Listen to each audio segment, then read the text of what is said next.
Hi, welcome to Christian Ed Hour at Great Valley Presbyterian Church. I'm Sandy Haney, and this is the last week in a series on the New Testament epistles. This week we'll be looking at the letters from John, so 1st, 2nd, and 3rd John. In part 1, I'll introduce some fun facts about letter writing, and then introduce the letters of John in general. In part 2, we'll look at 2nd and 3rd John in more detail. And on Sunday at 9 a.m., please feel free to join us for Zoom, where we'll be reading a passage from 1st John and discussing how what John says theologically is something that he expects us to live out and to apply to our lives. Let's get started with some fun facts.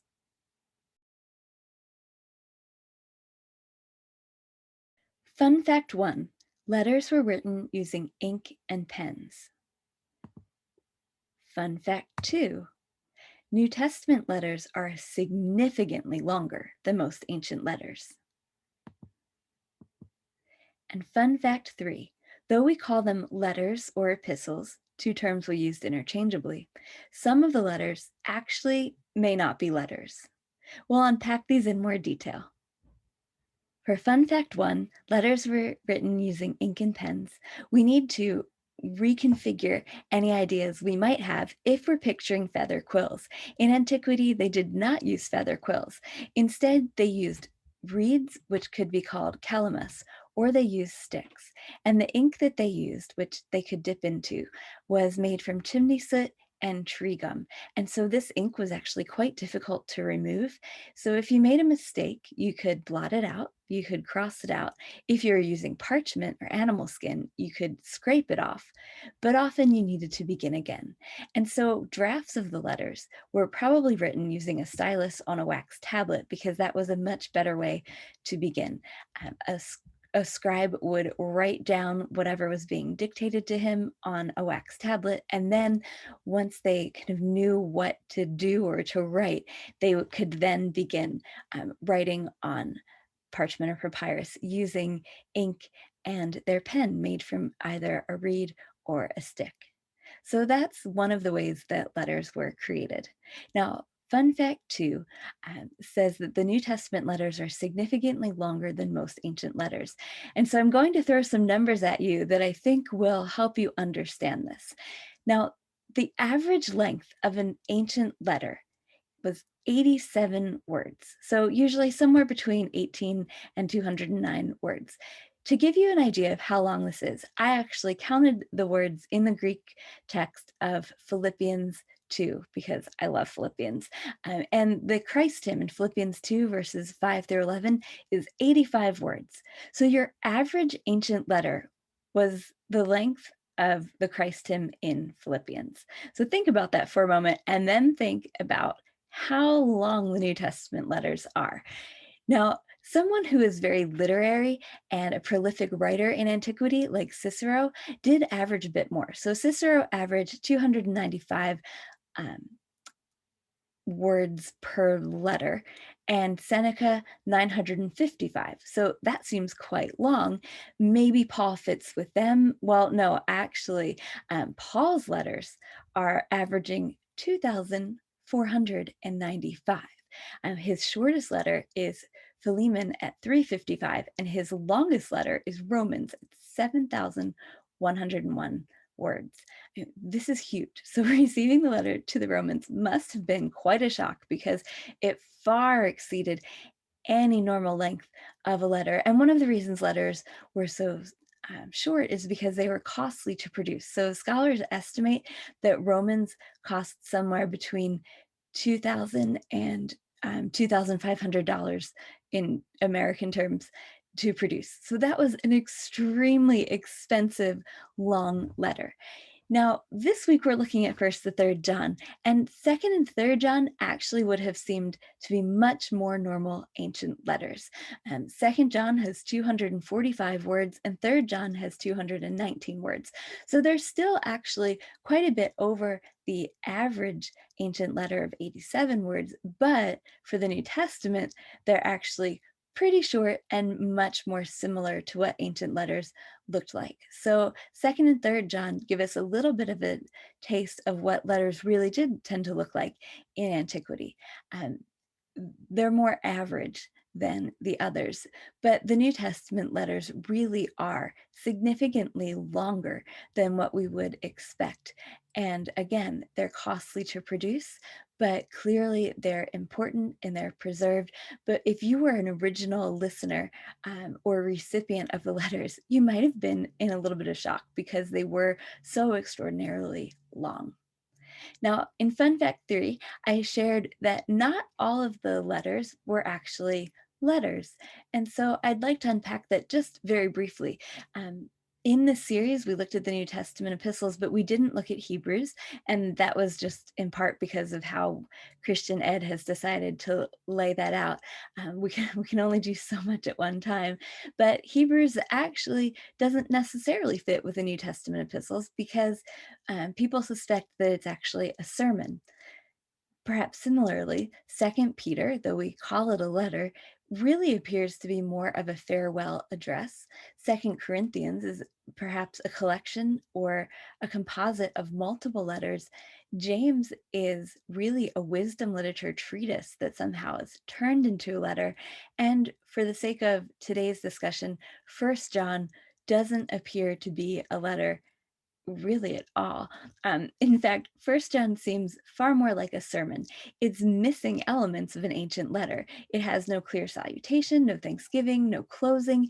It doesn't look like a letter. It doesn't look like a standard letter, and it doesn't read like a standard letter. It reads much more like a sermon.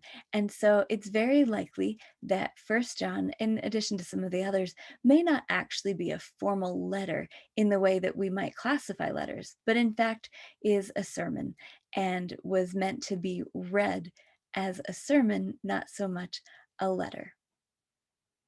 Now let's turn our attention to 1st to 3rd John and talk a little bit more about them as letters or letters in a sermon.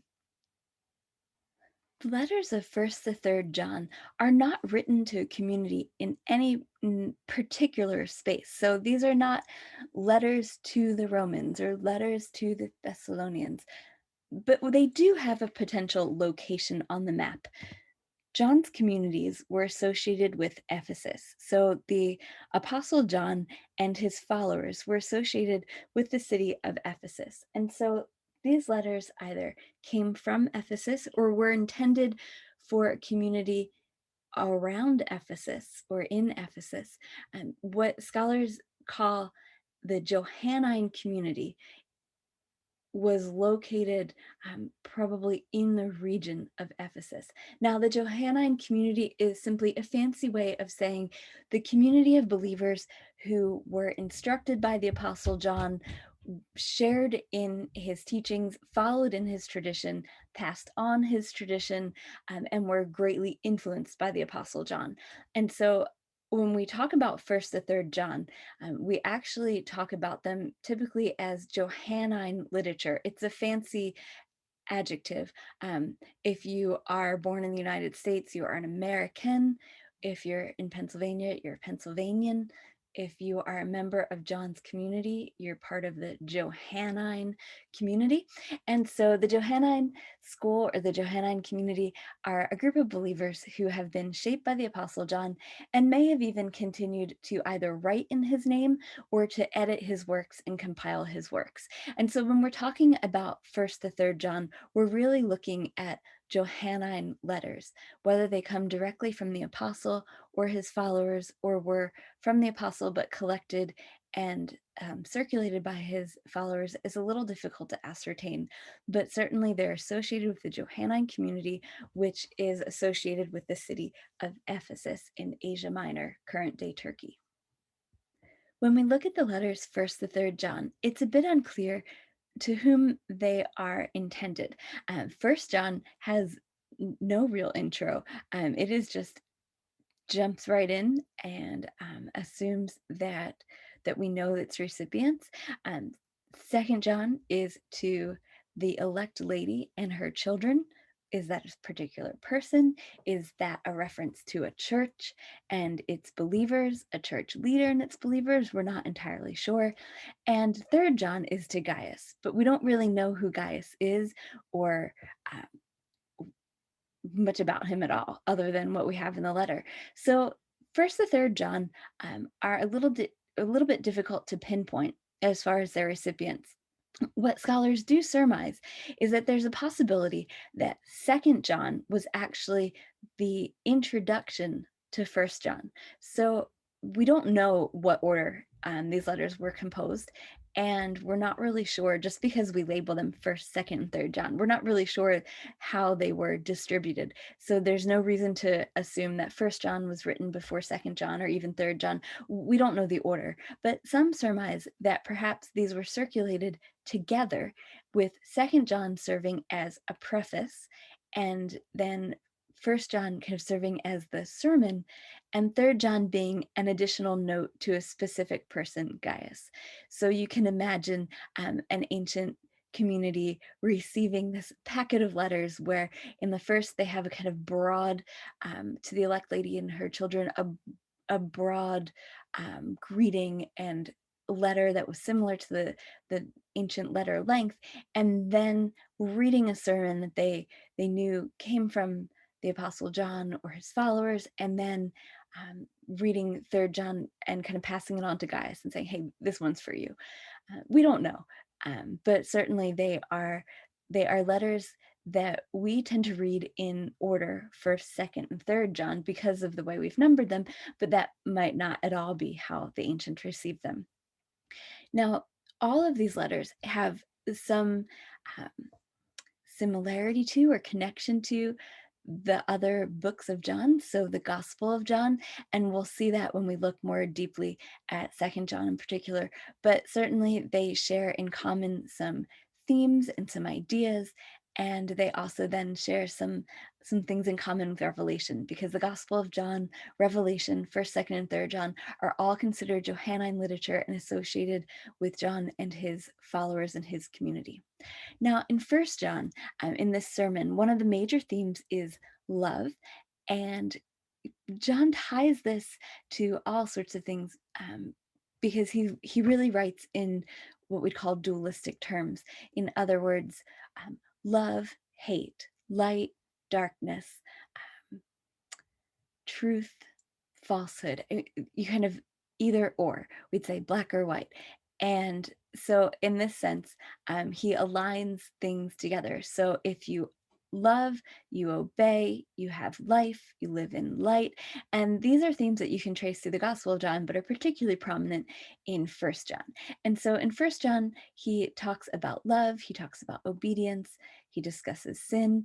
He particularly reminds his followers to cling to what they know and avoid heresies. There are many warnings against false teachers who are coming from within the community. He describes the false teachers as those who deny Christ as the Messiah, or deny the Messiah as the Messiah.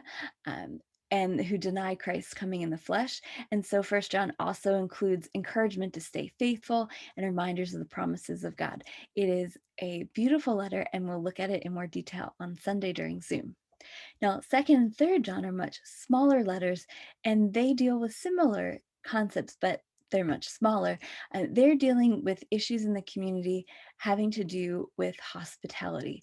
They are addressing how to handle missionaries, how to discern false teachers from true teachers, what to do with false teachers, how to navigate hospitality, but also be wise about it, and kind of verify what people are discussing. So second and third John are shorter, but actually have in common with first John ideas about false teachings, discerning truth from falsehood, loving, how to actually love in practice with hospitality.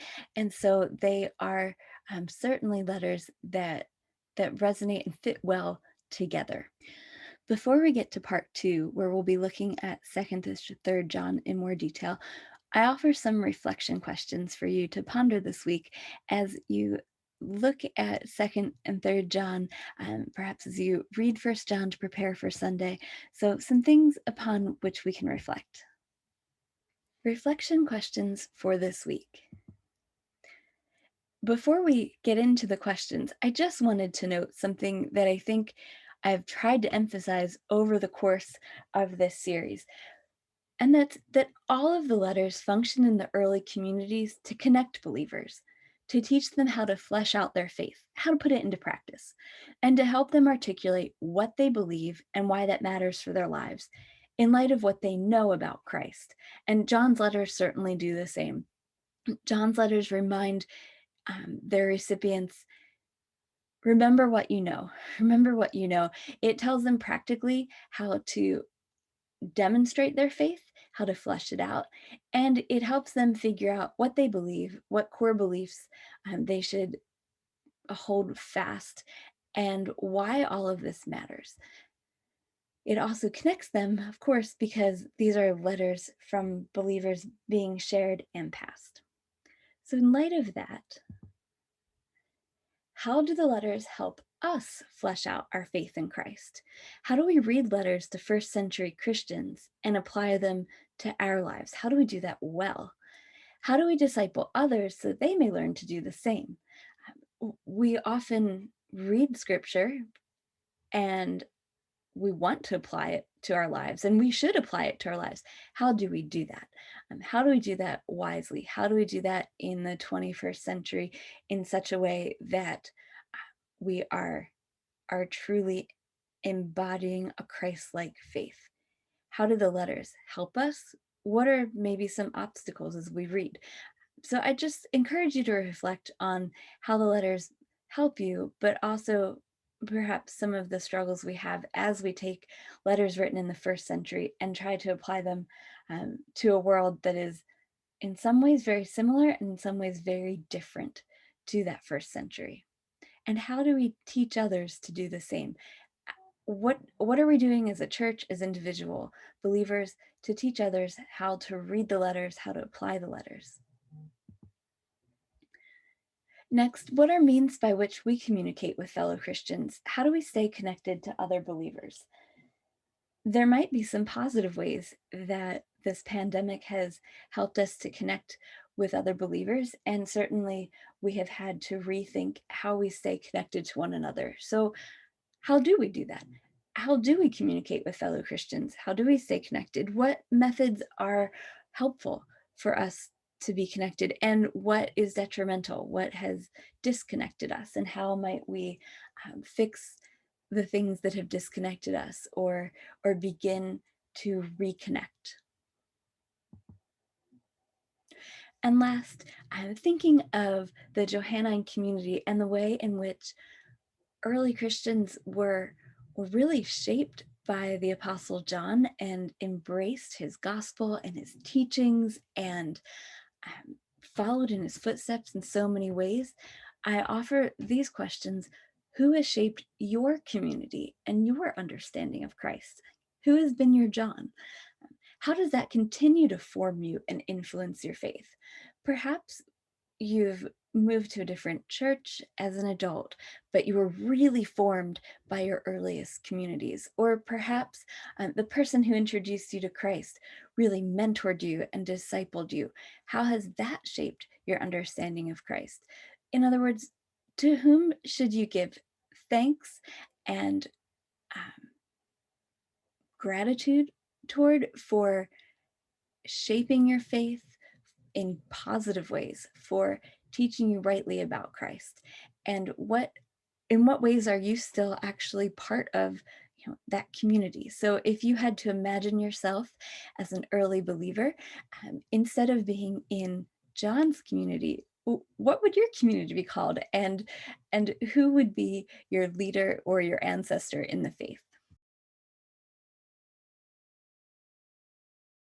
Because 2nd and 3rd John are relatively small, I'll be reading most of each of the letter for us to discuss. I encourage you to read both of them in their entirety. It won't take you very long. 2nd John, beginning at verse 3. Grace, mercy, and peace will be with us from God the Father and from Jesus Christ, the Father's Son, in truth and love. I was overjoyed to find some of your children walking in the truth, just as we have been commanded by the Father. But now, dear lady, I ask you, not as though I were writing you a new commandment, but one we've had from the beginning. Let us love one another. And this is love, that we walk according to his commandments. This is the commandment, just as you have heard it from the beginning. You must walk in it. Many deceivers have gone out into the world, those who do not confess that Jesus Christ has come in the flesh. Any such person is the deceiver and the Antichrist. Be on your guard so that you do not lose what we have worked for, but may receive a full reward. Everyone who does not abide in the teaching of Christ but goes beyond it does not have God. Whoever abides in the teaching has both the Father and the Son.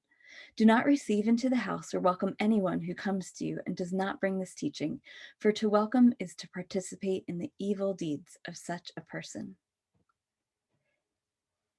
Before turning to 3rd John, I wanted to offer some reflections on 2nd John.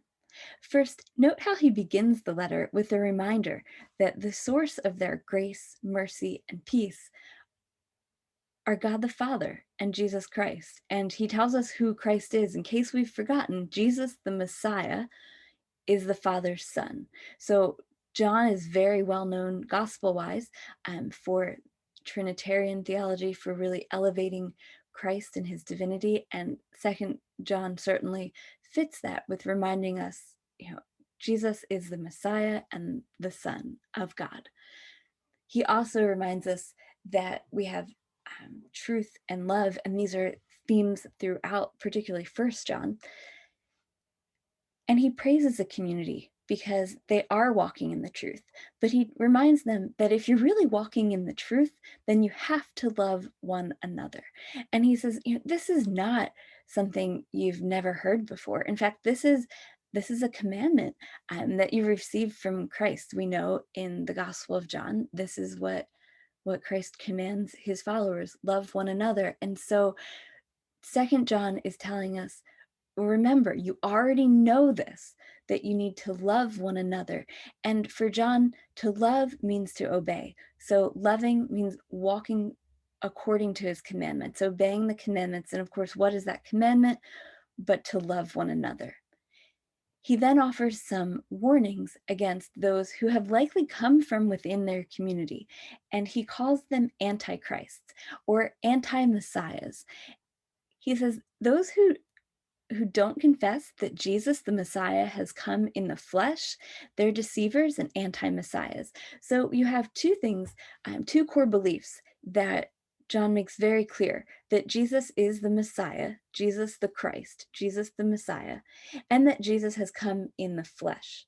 And so if you encounter people who are claiming either that Jesus is not the Messiah or that Jesus the Messiah has not come in the flesh, well, then you're looking at people who are deceivers and anti-messiahs, and those people need to be handled with great care.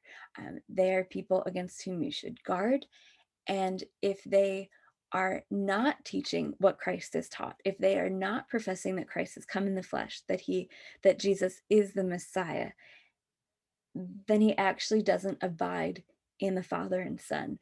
And this would be a clear instruction to the community that these are people who are not walking in truth, who do not have life, who are not loving, because for John, all of these go together. If you are abiding in God, you are obeying his commands, you are loving, you are walking in truth. And so he lets them know that if you are not holding to these core beliefs, then you are actually not loving, you're actually not walking in truth. And so if you encounter these false teachers, he says, don't receive them into the house or welcome anyone who comes to you and doesn't bring this teaching. And he says, if you welcome them, you're participating in their evil deeds. So this is actually quite a harsh rebuke. In antiquity, it was expected that you would show hospitality, and you were expected to show hospitality even when you didn't necessarily know the people well. So for John to tell followers to not show hospitality not only would have flown a bit in the face of ancient expectations on hospitality, but certainly would have seemed to contradict the idea of loving one another. But John defines this loving one another and walking in the truth as also guarding against false teachings and guarding against those who are spreading false teachings. Therefore, this letter is very much about hospitality and in some ways about inhospitality. Don't show hospitality to those who aren't teaching correctly. Don't allow them into your home and presumably then your worship of Christ, because people were meeting in homes to worship. Don't let them in because they have potential to do great harm and great damage. Instead, recognize what core beliefs you must share, love one another, obey the commandments, and continue to walk in truth and love. Now we're going to turn to 3 John. Starting at verse 5, Beloved, you do faithfully whatever you do for the friends, even though they are strangers to you. They have testified to your love before the church. You will do well to send them on in a manner worthy of God, for they began their journey for the sake of Christ, accepting no support from non-believers. Therefore, we ought to support such people so that we may become co-workers with the truth. I've written something to the church, but Diotrephes, who likes to put himself first, does not acknowledge our authority. So if I come, I will call attention to what he's doing in spreading false charges against us. And not content with those charges, he refuses to welcome the friends and even prevents those who want to do so and expels them from the church. Beloved, do not imitate what is evil, but imitate what is good. Whoever does good is from God. Whoever does evil has not seen God. Everyone has testified favorably about Demetrius, and so has the truth itself. We also testify for him, and you know that our testimony is true. Now, 3 John is written to the beloved Gaius, and Gaius is praised as one who walks in the truth, who has demonstrated love.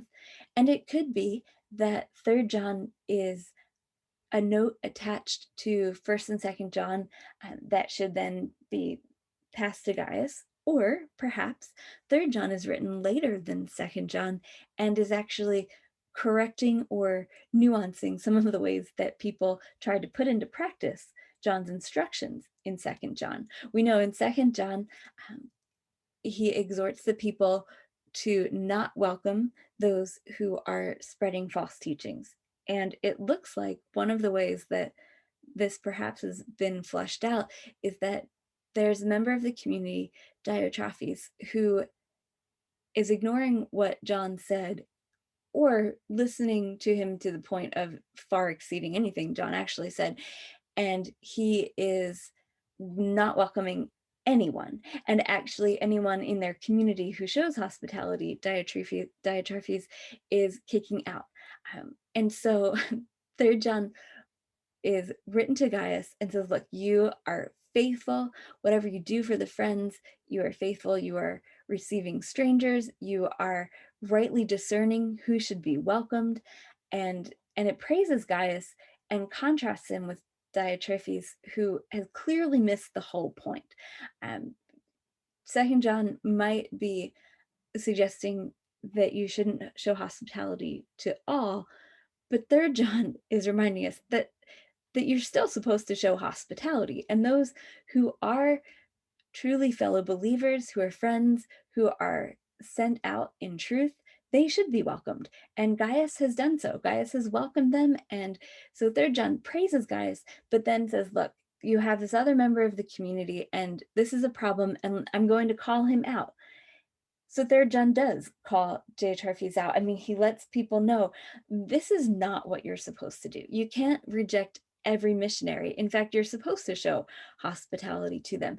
And you can't be expecting your community to stay so closed that you allow no one to visit or no one to come in and share teachings. But you should use your discernment. So don't listen to those who share false charges against John and his followers, but instead recognize those who are rightly teaching the truth and accept them. And again, it's not just Gaius who's doing this well, but Demetrius as well. is walking in the truth, is doing good. And so Third John perhaps was delivered by Demetrius, and this is a little bit of a recommendation about Demetrius. So it would be a pretty effective way of saying, here's a letter. It praises Demetrius. Accept Demetrius. We have his approval. And Gaius, we know that you will do this because you are wise in your love and acceptance of those who are rightly sharing the good news of Christ.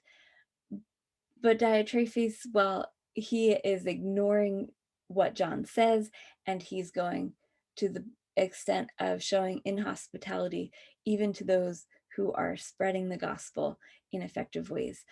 And so this letter, I think, is so powerful because it gives us insight into the earliest communities and some of the very real issues they're dealing with and struggling with.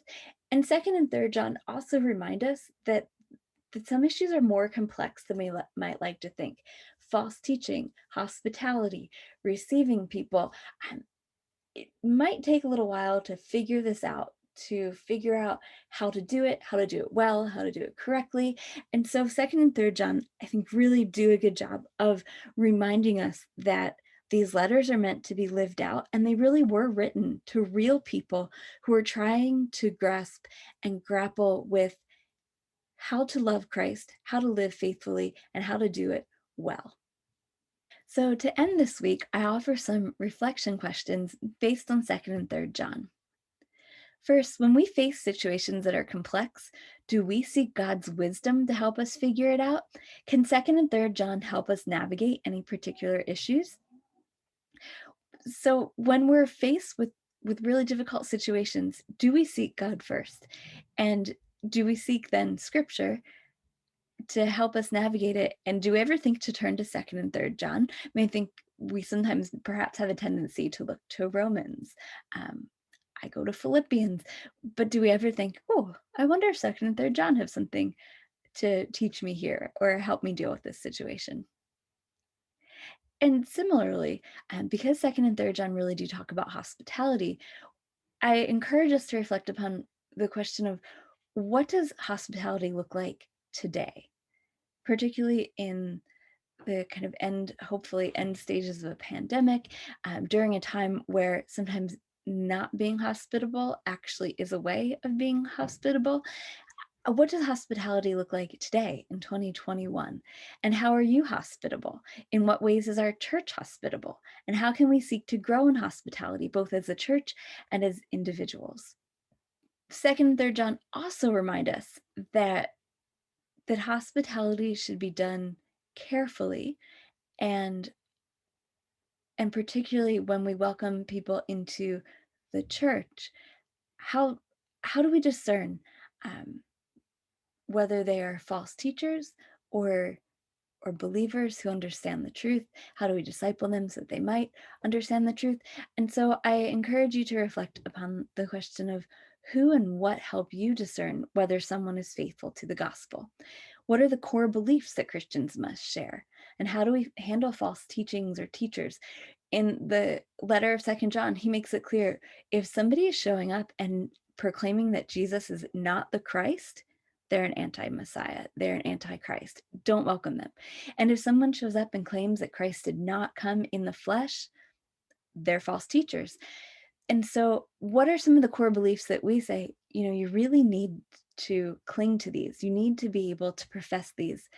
And if we are going to welcome you as part of our community and perhaps allow you to share your message with us, what are some of those core beliefs that we really think are important? And how do we determine those core beliefs? Who helps us to determine that, or what helps us determine that?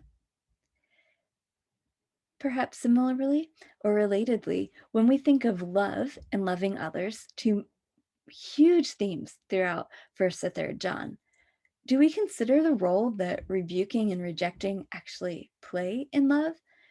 What does that mean in our lives today? So often we think of love as accepting people, um, but what about the fact that love also includes rebuking people or disciplining people? Any parent who loves their child loves them enough to not let them run out into the street, loves them enough to punish them when they are um, going astray. And so when we think about following Jesus' commandments to love one another, what does that look like? And what role does rebuking or discipline play? And how do we actually do that? How do we do that in a way that is loving, that is true and good? And how do we do that collectively as a church? And how do we do that in our own personal lives with those with whom we have close relationships? And perhaps last, but certainly not least, as we come to the end of this series on the New Testament epistles, do we give due attention to the little letters like 2nd and 3rd John? Maybe we'll put Jude in there too. Why or why not? When we are studying the New Testament epistles, when we're thinking about reading the New Testament epistles, do we give time to study the little ones, the ones that maybe don't seem to have deep theology in the way of Romans or um, so many different elements to them, like hymns and instructions? Do we actually give good attention to the little ones? 2nd, 3rd John, Jude, Philemon, they're little, but they're in the canon. And so do we give them due attention? Do we study them? Do we read them carefully? Do we remember that they too are the word of God? Why or why not? Thank you for joining us during this series and also during these past 2 months. If you are free on Sunday at 9 a.m., I look forward to reading some of 1 John with you and discussing that. For now, may the peace of the Lord be with you.